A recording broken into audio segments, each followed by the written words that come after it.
Alright, hello everyone and welcome to NFL Discussion. I'm your host and NFL enthusiast Doug. In today's episode I'm going to be discussing Sunday, week 10 of the 2023 edition. Not every game, but rather 3 games from the Sunday slate. And up for today's episode of NFL Discussion is the last game in the international series for this season, that being Colts versus Patriots. Packers versus Steelers, and Commanders versus Seahawks. And with that, we'll go ahead and get right into the action, starting with the Indianapolis Colts, who, despite the win, still serious flaws remain within this team. So the fact that the Colts are 5-5 entering the bye is a testament to head coach Shane Steichen and his staff, because his squad isn't all that good.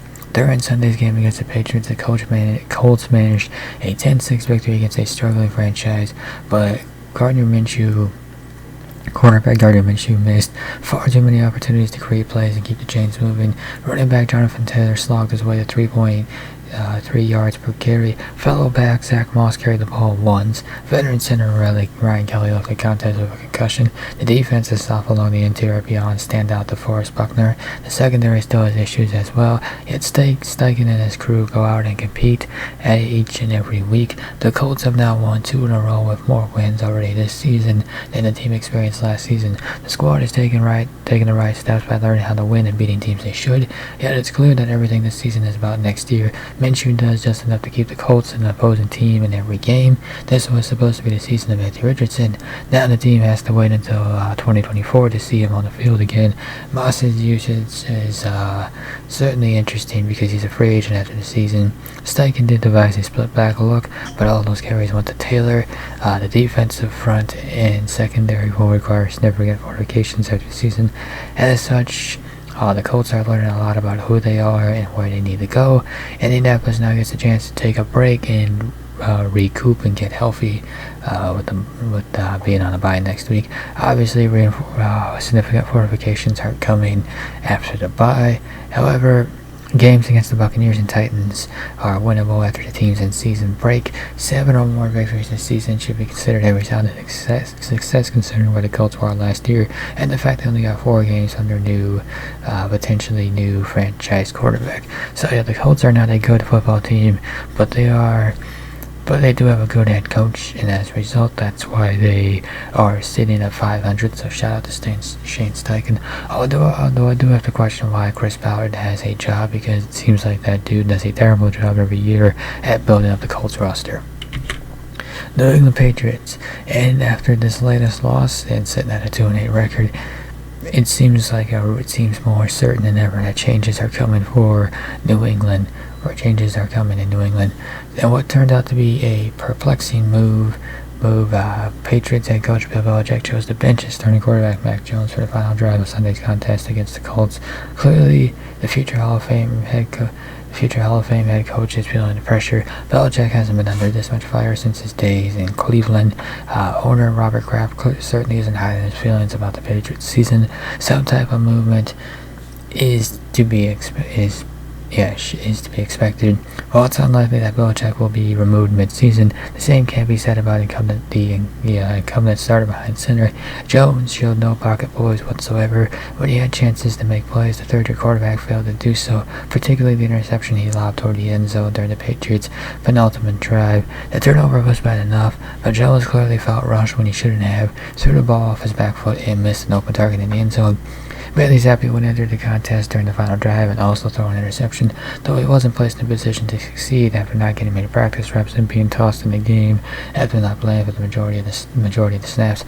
As the Patriots entered the bye, a new starting quarterback should take over for the rest of the season, with an eye on drafting another during April's draft. Which does raise the question of, will Bill Belichick be the one drafting that quarterback?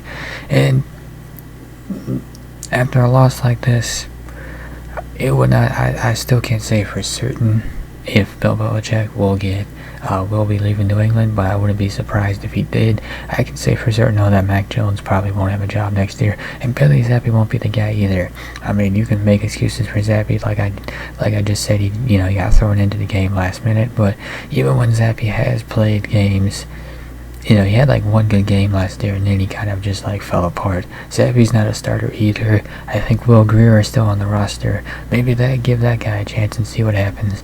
But yeah, Mac Jones is out after this season. Bailey Zappi probably out as well. Maybe he sticks around as like a backup, but he's not the starter either. And Bill Belichick might be out the door as well. Green Bay Packers. So one positive for them coming out of this loss is that they might have a new lead receiver in Jaden Reed. As the Packers struggle through a tough stretch with 5 losses in their past 6 games, they can find a small positive in their developing offense. Jaden Reed may emerge as the team's clear-cut lead receiver before the end of the season. Excuse me. On Sunday, Reed hauled in 5 passes for 84 yards and a touchdown. Coming into the game, he led Green Bay in receiving yards. This season, second-year wideout Christian Watson has battled hamstring and back injuries, but he hasn't had more than 3 receptions in any of his 6 outings. Reed has had at least 4 catches in 3 of 9 contests. Remember when Watson broke out in the second half of the 2022 season with Rodgers under center? Remember that. Remember Watson broke out in the second half of the 2022 season there, Rodgers under center, and perhaps Jordan Love has a better rapport of Reed, who's in his first year out of Michigan State. Even with Romeo Doubs in the mix, Reed stands out as the big play receiver, averaging 14.9 yards per catch. Because of Love's tendency to throw downfield, it's possible Reed could go over 1,000 and lead the Packers in multiple pass catching stat categories. Granted, the second one more likely than the first, but you can't rule it out again, given Love's tendency to throw downfield. Another unfortunate loss for the Packers as they sit at 3-6, but again, need to have a small positive in Jaden Reed. Pittsburgh Steelers, Najee Harris and Jalen Ward provided the offense with a spark in this game, and it appears that running the ball with these two might just be the way to do it going forward. In a victory over the Packers, the Steelers leaned heavily on their ground attack. Harris and Ward would look like 31 carries combined for 183 yards and 2 touchdowns. Against the Packers, the Steelers had their best rushing performance of the season, and they should try to replicate that formula because second-year quarterback Kenny Pickett is in. Alright, back here, and I think the point I was trying to make with the previous sentence was that Kenny Pickett is in a developmental rut. Since Week 7, Pickett has thrown just 1 touchdown pass and rushed for a score. Though he isn't turning the ball over and is showing a glimpse of promise in the fourth quarter, Pittsburgh cannot afford to wait until the final quarter for him to put together solid drives. In the meantime, Harris and Warren can carry the offense load to sustain drives and keep the defense off the field for extended periods. While a 4-point win over a 3-6 Packers squad doesn't look impressive, the Steelers may have found their offensive identity in this game. Washington Commanders. Sam Howell continues on a tear and also quiets any doubters that still exist. Well, he's not going to quiet them all, but with his impressive play, he's certainly quieting some of them, or continues to quiet them. So numbers don't always equate to success. However, Sam Howell is putting up huge numbers in recent weeks, while also placing the squad in position to win games. Unfortunately, his team has let him down in 2 of the past 3 weeks. Even so, questions about whether the Commanders will be searching for a quarterback after the season have gone quiet thanks to Howell's performance. The Commanders have lost 2 of their past 3 games, even though Howell has thrown for 1,334 yards and 8 touchdowns during that stretch. In each instance, Howell Washington either tied or held a fourth-quarter lead. During Sunday's loss to the Seahawks, Howell connected with Tammy Brown for a 35-yard touchdown to tie the game at 26 with 52 seconds to play. The Commanders' defense then allowed Geno Smith and company to go 50 yards on 6 snaps and allowed the walk-off field goal. Granted, mistakes can be found in Howell's game and decision-making, as with any young quarterback, but the second-year single caller is playing through them, not losing confidence, and still making plays. The growth seen every week signals a long-term solution to the game's most important position, despite the curious decision that led to him taking the mantle. It now falls on the organization to improve everything around Howell and maximize his capabilities. So yeah, it's amazing how when you kind of fix the offensive line issues and allow Howell to remain upright, his play starts to take a turn for the better.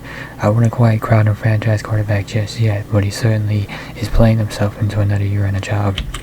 Seattle Seahawks. Geno Smith overcomes a rough start and leads the Seahawks to victory. So every professional athlete must overcome a fickle fan base at one point in their career.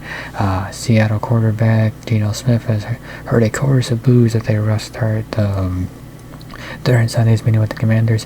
However, Smith responded and his squad rallied around the quarterback. The Seahawks scored 10 points inside the final 5 minutes of the game to capture victory. During Seattle's final 2 drives, Smith completed 9 of 10 passes for 100 yards. Smith is never going to be treated like every other franchise quarterback after being a journeyman and backup for the majority of his career.